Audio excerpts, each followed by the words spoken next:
नमो नमः। स्वागत है आप सभी का एक बार पुनः अपने संस्कृत व्याकरण के यूट्यूब चैनल पे। और आज की क्लास में हम पढ़ने वाले हैं मति शब्द से। मति शब्द जो है ऋस्व इकारांत रहेगा। मति शब्द से सप्तमी के एक वचन में बनने वाला रूप, सप्तमी विभक्ति के एक वचन में क्या रूप यहाँ पे बनता है, कैसे कैसे बनता है, कौन कौन सी संज्ञाएं होती है, कौन कौन से सूत्र यहाँ पे काम में आते हैं, इसको हम पूरी डिटेल से हम पढ़ने वाले हैं। और अगर आप इस वीडियो को पूरा देखेंगे तो आप बेशक इसको पूरा समझ जाएंगे, अच्छे से समझ जाएंगे, कोई कंफ्यूजन यहाँ पे नहीं रहेगा और परीक्षा में आप अच्छे से नंबर यहाँ पे ला सकते हैं। पहले मैं यहाँ पे आपको बता देना चाहता हूँ कि मति शब्द से सप्तमी के एक वचन में जो रूप बनता है वो एक जगह तो बनता है मत्याम और एक बनता है मतौ। दो शब्द रूप यहाँ पे बनते हैं मत्याम और मतौ। ठीक है, जब नदी संज्ञा होती है तो यहाँ पे रूप बनता है मत्याम और जब घी संज्ञा होती है तो यहाँ पे रूप बनता है मतौ। ठीक है, तो कैसे मत्याम और मतौ बनता है हम दोनों को ही यहाँ पर हल करेंगे। उससे पहले यहाँ पे जो नदी संज्ञा के अंदर काम में आने वाले सूत्र हैं वो हम इधर सीख लेंगे और इधर घी संज्ञा से काम में आने वाले सूत्रों के बारे में एक बार सीख लेंगे। सबसे पहले तो इस नदी संज्ञा में काम में आने वाले सूत्रों के बारे में नित ह्रस्वस्य, ये सूत्र काम में आएगा। नीति ह्रस्वस्य एक सूत्र आता है, नीति ह्रस्वस्य। ये सूत्र काम क्या करेगा, नदी संज्ञा करेगा, है ना, विकल्प से। नदी संज्ञा जो करेगा ये विकल्प से करेगा, एक बार करेगा तभी तो दो रूप यहाँ पे बनते हैं। विकल्प से ये नदी संज्ञा करता है। उसके बाद के अंदर यहाँ पे जो दूसरा सूत्र यहाँ पे आने वाला है इद उद भ्याम, ये सूत्र यहाँ पे आएगा। इद उद भ्याम ये सूत्र क्या करेगा, नी को आम आदेश करेगा। ठीक है, जो सप्तमी एक वचन में नी प्रत्यय यहाँ पे आने वाला है उसको ये सूत्र नदी संज्ञा होने पर आम आदेश यहाँ पे कर देगा। तीसरा सूत्र यहाँ पे जो आएगा वो आएगा आटश्च। ये सूत्र आठ का आगम करेगा जिसमें से केवल आशेष रहता है। आटश्च नहीं आएगा, आण नद्या आएगा, सॉरी, आण नद्या से आठ का आगम होगा। चौथा सूत्र आएगा आटश्च। आटश्च सूत्र यहाँ पे वृद्धि करेगा। और फिर लास्ट में इसका सूत्र आएगा इको यणची, और इको यणची से इको ये होती ही यहां पर अपनी सिद्धि बन जाएगी मत्याम।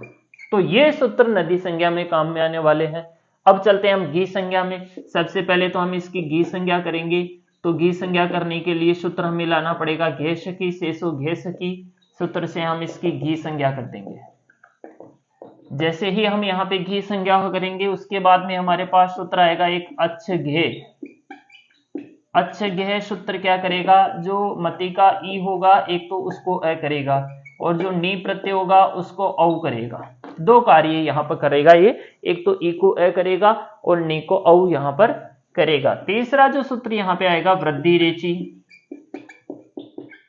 वृद्धि रेची सूत्र जो है ना वृद्धौ करेगा, यहाँ पे वृद्धौ कर देगा और यहाँ पे एकोन ओ को मिला करके औ यहाँ पे कर देगा और हमारी सिद्धि यहाँ पर बन जाएगी मत्तौ। तो ये सूत्र यहाँ पे काम में आने वाले हैं। मत्याम में इधर वाले, मतौ में इधर वाले, दोनों ही सिद्धियों को हम यहाँ पे एक बार बना के बताएंगे। देखो, जब हम इसको बनाते हैं तो हमारे पास मति शब्द रहेगा। मति शब्दाद ऋस्व इकारांत शब्द मति शब्दात, स्त्रीलिंग के अंदर चलने वाला नदी संज्ञक की संज्ञक शब्द मति शब्द। न्याय प्रातिपदिकात सूत्र की सहायता से, न्याय प्रातिपदिकात और स्वौजस मौट दोनों सूत्र यहाँ पर मिलकर के सप्तमी के एक वचन में यहाँ पर सप्तमी एक वचनी, एक वचने, सप्तमी एक वचने यहाँ पर नी प्रत्यय हो जाएगा। ठीक है, नी प्रत्यय अनुबंध लोप इसका ई बचेगा। तो यहाँ पर हमारे पास स्थिति हो जाएगी मति प्लस ई। ठीक है, ये नी का ही ई है, नी भी यहाँ पर चलता रहेगा, मति प्लस ई, ये स्थिति हो जाएगी। अब हमारे पास सूत्र आ जाएगा इसका नदी संज्ञा करने वाला सूत्र नीति ह्रस्वस्य। इस हिसाब से ये सूत्र यहाँ पे आ जाएगा, नीति ह्रस्वश्च, ये सूत्र विकल्प से विकल्पेन नदी संज्ञा, विकल्प से कौन सी संज्ञा यहाँ पे हो जाएगी, नदी संज्ञा हो जाएगी। नदी संज्ञा हो जाने के बाद में यहाँ पे सूत्र हमारे पास आ जाएगा इद उद्भ्याम, इद उद्भ्याम सूत्र हमारे पास यहाँ पे आके काम क्या करेगा, नी को आम आदेश, जो नी प्रत्यय था उसको यहाँ पर आम आदेश हो चुका है। तो अब हमारे पास स्थिति यहाँ पे हो जाएगी मति प्लस आम, ये स्थिति यहाँ पे हो चुकी है। अब सूत्र आ जाएगा तीसरा नंबर वाला आण नद्यः,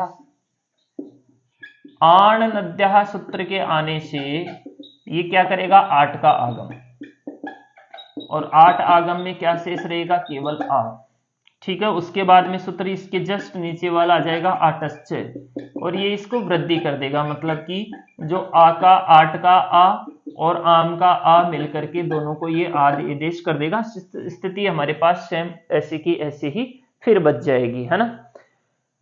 तो अब ऐसी स्थिति में यहाँ पे वृद्धि हो गई। अब यहाँ पर हम सूत्र लाएंगे इको यणची, इको यणची, ठीक है। देखो ये स्थिति आपको समझ में नहीं आएगी, इसके लिए मैं बता देता हूं आपको। ऐसी जब 8 का आगम करेंगे तो हमारे पास स्थिति हो जाएगी मति प्लस आ प्लस आम, ये स्थिति हो जाएगी। अब ये आटस्थ सूत्र क्या करेगा, इस आ को मिला करके एक जगह कर देगा वापस, ये वाली स्थिति हमारे पास आ जाएगी मति प्लस आम, ऐसे। इको यणची सूत्र यहाँ पे आ जाएगा, इको यणची सूत्र यहाँ पे आकर के ई को क्या कर देगा, ये आदेश, जैसे ही ई को यह आदेश करेगा और हमारे पास सिद्धि बन जाएगी मत्याम। ये तो बन गई नदी संज्ञा में। अगर हम नीति ह्रस्वश्च सूत्र से नदी संज्ञा नहीं होती है विकल्प से, तो हम इसकी करेंगे घी संज्ञा, और हमारे पास स्थिति होगी ये मति प्लस ई, मतलब कि नी का ई, ये स्थिति हो गई।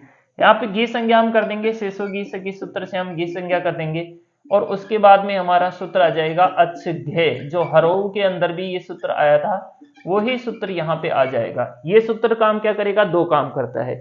एक तो ई होगा, जो मति का जो ई है उसको ए कर देगा, तो मति की जगह बन जाएगा मत, और नी को ये औ कर देगा तो हो जाएगा नी को औ, तो मतौ। एक तो ये करेगा ई को ए, एक ये करेगा नी को औ, 2 काम यहाँ पे करेगा। तो अब मति की जगह तो बन गया मत, और नी की जगह हो गया औ, मत प्लस औ। अब यहाँ पे सूत्र हम लगा देंगे वृद्धि रेचि, वृद्धि रेचि सूत्र के लगते ही यहाँ पर ये वृद्धि करेगा ए को, और औ को मिला करके औ करेगा, वृद्धि हो जाएगी। जैसे ही वृद्धि होगी हमारे पास सिद्धि बन जाएगी मतौ इति रूपम सिद्धम। तो ये थी हमारी मति शब्द से बनने वाली सप्तमी के एक वचन में थोड़ी सी ज्यादा बड़ी सिद्धि है। 2 रूप बनने से यहाँ पे काफी ज्यादा सूत्र आ गए हैं, लेकिन सरल है। इसे हम हरों की तरह बना सकते हैं, इसे बहुश्रेष्ठ्याम की तरह हम आसानी से यहाँ पर बना सकते हैं। कुछ सूत्र नीति ह्रस्वस्य और इदोद्भ्याम, 2 सूत्र यहाँ पर डिफरेंट है। बहुश्रेष्ठ्याम के अंदर नेराम नद्याम निब्बे लगा था, यहाँ पे इदोद्भ्याम लगा है। तो ये थी अपनी मति शब्द से सप्तमी के एक वचन में बनने वाली सिद्धि। बहुत ही सरल, बहुत ही आसान, इसे हम आसानी से लिख सकते हैं। थैंक्स, धन्यवाद।